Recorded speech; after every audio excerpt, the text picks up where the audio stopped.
Umar bin Khattab adalah sosok yang begitu monumental dalam sejarah Islam. Namanya selalu disebut-sebut ketika membahas keadilan, kekuatan iman, dan keberanian dalam memimpin. Namun siapa sangka, sebelum ia menjadi khalifah yang disegani, Umar adalah salah satu penentang paling keras terhadap dakwah Nabi Muhammad.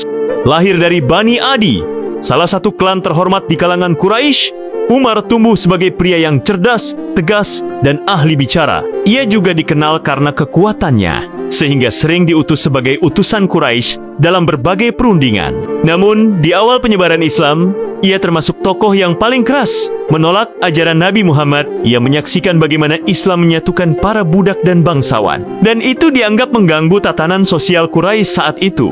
Suatu hari, ketika ia merasa bahwa ajaran Muhammad sudah terlalu jauh menyebar, ia membawa pedang dan bertekad membunuh Rasulullah. Namun di tengah jalan, seseorang menyuruhnya untuk mengecek dulu keluarganya sendiri. Betapa terkejutnya Umar saat mengetahui bahwa adiknya, Fatimah, telah memeluk Islam diam-diam. Dalam amarah, ia sempat memukul iparnya. Tetapi setelah mendengar lantunan ayat dari surah Taha, hati Umar luluh. Ia menangis. Ia pun menuju rumah tempat Rasulullah berada. Para sahabat gemetar melihat kedatangannya. Tetapi Umar tak datang untuk membunuh. Ia datang untuk bersyahadat.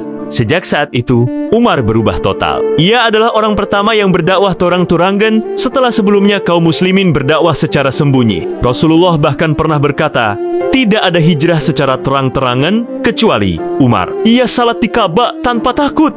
Dan Islam menjadi lebih berani karena hadirnya Umar.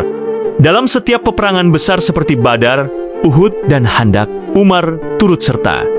Ia juga menjadi penasihat utama Rasulullah. Beberapa ayat Al-Quran bahkan turun sejalan dengan pendapat Umar. Seperti tentang tawanan perang Badar, larangan meminum khamar, dan hijab bagi istri-istri Nabi. Rasulullah pernah berkata, seandainya ada Nabi setelahku, maka itu adalah Umar. Ketika Rasulullah wafat dan Abu Bakar menjadi khalifah pertama, Umar mendampingi beliau sebagai penopang utama. Dan setelah Abu Bakar wafat, Umar pun diangkat menjadi khalifah kedua.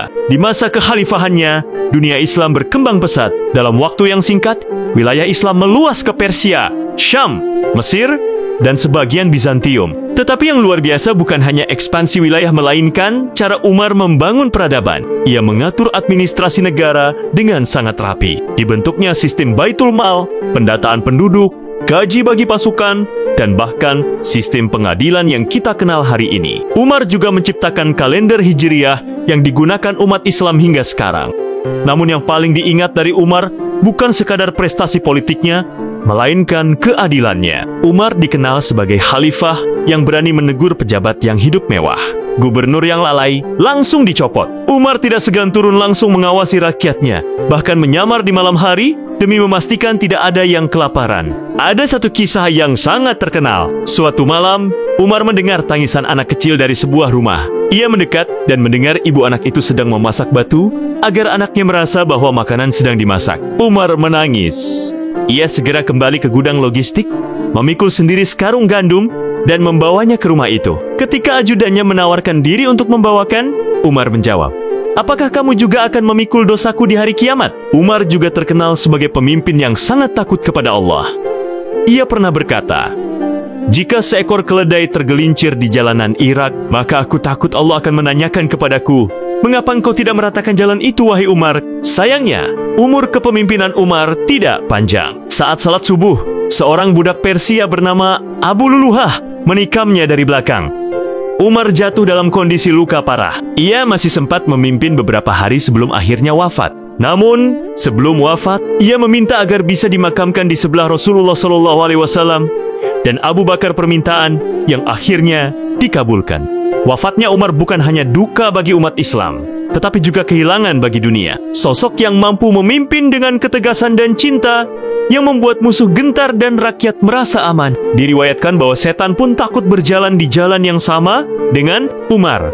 Sebuah simbol bahwa dalam dirinya ada kekuatan iman yang luar biasa. Warisan Umar tidak hanya tertulis dalam sejarah, tetapi juga dalam sistem pemerintahan dan nilai-nilai kepemimpinan Islam yang terus menjadi rujukan hingga kini.